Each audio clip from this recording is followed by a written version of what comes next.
Hello dear DCS friends, welcome to you ask I solve. ನನಗೆ ಇವತ್ತು question ಕಳಿಸಿರೋದು ಬಂದ್ಬಿಟ್ಟು ಐಟಿ ಸ್ಕಿಲ್ ಅಲ್ಲಿ ಇರುವಂತಹ introduction to basics of coding ಮೇಲೆ ಕ್ವಶನ್ ಕಳಿಸಿದ್ದಾರೆ. ಸೊ ಕ್ವಶನ್ ಬಂದ್ಬಿಟ್ಟು so consider the following algorithm. So this the question on algorithm ಮೇಲೆ ಕೇಳಿದ್ದಾರೆ. So what is the output ಅಂತ ಕೇಳಿದ್ದಾರೆ. ಸೊ ಸ್ಟೆಪ್ 1 ಬಂದ್ಬಿಟ್ಟು p is equal to 8 ಮತ್ತೆ q is equal to 2 ಅಂತ ಇನಿಷಿಯಲೈಸ್ ವ್ಯಾಲ್ಯೂಸ್ ಕೊಟ್ಟಿದ್ದಾರೆ. ಸೊ ಸ್ಟೆಪ್ 2 ಬಂದ್ಬಿಟ್ಟು it is a problem based on while loop. While p greater than 2 update ಮಾಡಿದ್ದಾರೆ p ನ p is equal to p minus q ಅಂತ ಹೇಳಿದ್ದಾರೆ. So step 3 ಬಂದ್ಬಿಟ್ಟು print p ಅಂತ ಇದೆ. So this very simple question. ಈ simple question ಅರ್ಥ ಮಾಡ್ಕೋಬೇಕಂದ್ರೆ first of all ನಿಮಗೆ ಏನೇನು ಹೇಳಿದ್ದಾರೆ, ವೈಲ್ ಲೂಪ್ ಅಂತ ಏನು ಅಂತ ಅರ್ಥ ಆಗಬೇಕು. ವೈಲ್ ಲೂಪ್ ಅಂತ ಅಂದ್ರೆ ಇಷ್ಟೇ.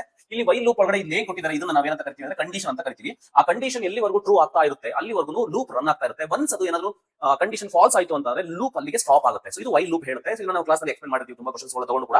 ಸೊ ಏನಾಗುತ್ತೆ ಅಂತಂದ್ರೆ ಇಲ್ಲಿ ಫಸ್ಟ್ ಆಫ್ ಆಲ್ ಯಾವ ವ್ಯಾಲ್ಯೂಸ್ ಗಳು ರೀಡಿಫೈನ್ ಆಗ್ತಿವೆ, ಯಾವ ವ್ಯಾಲ್ಯೂಸ್ ಗಳು ಅಪ್ಡೇಟ್ ಆಗ್ತಿವೆ ಅಂತ ನೋಡಬೇಕಾಗುತ್ತೆ. ನೋಡಿ, ಈ ಕಂಡೀಷನ್ ಟ್ರೂ ಆದ್ರೆ p ವ್ಯಾಲ್ಯೂ ಮಾತ್ರ ಅಪ್ಡೇಟ್ ಆಗ್ತಾ ಇದೆ, q ವ್ಯಾಲ್ಯೂ ಏನ್ ಚೇಂಜ್ ಆಗ್ತಾ ಇಲ್ಲ ಇಲ್ಲಿ. ಓಕೆ, q ವ್ಯಾಲ್ಯೂ ಚೇಂಜ್ ಆಗ್ತಾ ಇಲ್ಲ ಅಂದ್ರೆ q ಇಸ್ ಬೇಸಿಕಲಿ ಕಾನ್ಸ್ಟೆಂಟ್ ಅಂತ. ಈ ವ್ಯಾಲ್ಯೂ ಏನ್ ಕಾಣ್ತಾ ಇದೆ ನಿಮಗೆ ಇದು ಫಿಕ್ಸ್ ಇದೆ. ಓಕೆ, ಚೇಂಜ್ ಆಗ್ತಾ ಇರೋದು ಬರೀ p ಮಾತ್ರ. ಹಾಗಾಗಿ ಇದೇ ಕಂಡೀಷನ್ಸ್ ಗಳನ್ನ ಮತ್ತೆ ಬರೀ ನೋಡಿ, p ಹಂಗೆ ಬರೀತೀನಿ, ಚೇಂಜ್ ಆಗ್ತಾ ಇರುತ್ತೆ. ಹಾಗಾದ್ರೆ that's a variable greater than q fix ಇದೆ ಅಲ್ವಾ, q is equal to 2 ಅಂತ ತಗೊಂತೀನಿ. ಓಕೆ, ಇಲ್ಲೂ ಕೂಡ q ವ್ಯಾಲ್ಯೂದಲ್ಲಿ q ಜಾಗದಲ್ಲಿ ನಾನು 2 ಸಬ್ಸ್ಟಿಟ್ಯೂಟ್ ಮಾಡೋದು ಏನಾಗುತ್ತೆ, p value p is equal to ಏನಾಗುತ್ತೆ p minus 2 ಆಗುತ್ತೆ. ಸೊ ಇದನ್ನ ನಾನು ರೀಡಿಫೈನ್ ಮಾಡ್ಕೊಂಡಿದ್ರೆ ಸುಮ್ಮನೆ ಬರ್ಕೊಂಡೆ ನಿಮಗೆ q is fixed. ಯಾಕಂದ್ರೆ ನಿಮ್ಗೆ ಏನಾದ್ರು q ಕೂಡ ಏನಾದ್ರು ಅಪ್ಡೇಟ್ ಆಗ್ತಾ ಇತ್ತು ಅಂತ ಅಂದ್ರೆ ನೀವು ಮತ್ತೆ ಚೆಕ್ ಮಾಡ್ಕೋಬೇಕಿತ್ತು. q ಎಲ್ಲೂ ಅಪ್ಡೇಟ್ ಆಗ್ತಾ ಇಲ್ಲ, q ಬೇಸಿಕಲಿ ಫಿಕ್ಸ್ ಆಗಿರೋದ್ರಿಂದ ನಾನು ಈ ತರ ಬರ್ಕೊಂಡಿದ್ದೀನಿ ಅಷ್ಟೇ. ಸೊ ನಾವು ನೆಕ್ಸ್ಟ್ ಏನ್ ಮಾಡ್ತೀನಿ ಅಂತ ಈ ಕಂಡೀಷನ್ ಒಂದೇ ಚೆಕ್ ಮಾಡ್ತಾ ಹೋಗ್ತೀನಿ. ನಮಗೆ p ಪ್ರಿಂಟ್ ಆಗಬೇಕಾಗಿರೋದು. ಸೊ ಈಗ ಮರ ಮಾಡ್ಕೊಂತೀನಿ. ಸೊ ಅಂದ್ರೆ p ನ ವ್ಯಾಲ್ಯೂಸ್ ನ ಅಪ್ಡೇಟ್ ಮಾಡ್ಕೊಂತ ಹೋಗ್ತೀನಿ. So first of all p is equal to ಎಷ್ಟು, ಇಲ್ಲಿ 8 ಇದೆ. 8 ಇಲ್ಲಿ ಬರುತ್ತೆ. 8 greater than 2 ಟ್ರೂ ಅಲ್ವಾ. 8 greater than 2 ಅಂತ ಅಂದಾಗ p ಅಪ್ಡೇಟ್ ಆಗುತ್ತೆ. ಏನು 8 minus 2 ಅಂದ್ರೆ p ಅಂದ್ರೆ 8 ತಗೊಂಡಿದೆ. 8 minus 2 ಏನಾಗುತ್ತೆ ನಿಮಗೆ ಫಸ್ಟ್ ಇಟರೇಷನ್ ಅಲ್ಲಿ 6 ಆಗಿಬಿಡುತ್ತೆ.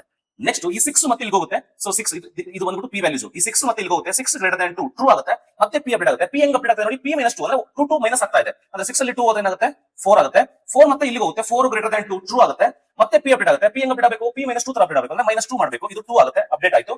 ನೆಕ್ಸ್ಟ್ ಏನಾಗುತ್ತೆ, ಈ 2 ಇಲ್ಲಿ ಚೆಕ್ ಮಾಡುತ್ತೆ. 2 greater than 2 ಆಗುತ್ತೆ. 2 greater than 2 ಅನ್ನೋದು ಫಾಲ್ಸ್ ಆಗುತ್ತೆ. 2 greater than 2 ಅನ್ನೋದು ಫಾಲ್ಸ್ ಆಗುತ್ತೆ. ನೆಕ್ಸ್ಟ್ p ವ್ಯಾಲ್ಯೂ ಅಪ್ಡೇಟ್ ಆಗಲ್ಲ. ಓಕೆನಾ, ಆಕ್ಚುಲಿ ಅಪ್ಡೇಟ್ ಆದ್ರೆ ಏನಾಗಿತ್ತು 2 minus 2 0 ಆಗಿತ್ತು, ಅಪ್ಡೇಟ್ ಆಗಲ್ಲ. ಸೊ ಲಾಸ್ಟ್ ಅಲ್ಲಿ p ಬಂದ್ರೆ ವ್ಯಾಲ್ಯೂ ಏನಿದೆ ಇಲ್ಲಿ 2 ಇದೆ. ಹಾಗಾಗಿ ನಿಮಗೆ ಫೈನಲಿ ಈ 2 ಅನ್ನೋದು ಪ್ರಿಂಟ್ ಆಗುತ್ತೆ. ಸೊ ಐ ಹೋಪ್ ಈಸಿ ಆಯ್ತು ಅಂತ ಅನ್ಕೊಂತೀನಿ. ಸೊ ಇದೇ ತರ ನೀವು ತುಂಬಾ ಕ್ವಶನ್ಸ್ ಗಳನ್ನ ವೈಲ್ ಲೂಪ್ ಅಲ್ಲಿ ಸಾಲ್ವ್ ಮಾಡ್ತಾ ಹೋಗಿ ನಿಮಗೆ ಕ್ವಶನ್ಸ್ ಡೆಫಿನೆಟ್ಲಿ ನಿಮ್ಮ ಡಿಸಿಟಿ ಎಕ್ಸಾಮ್ಸ್ ಗೆ ಬಂದೇ ಬರುತ್ತೆ.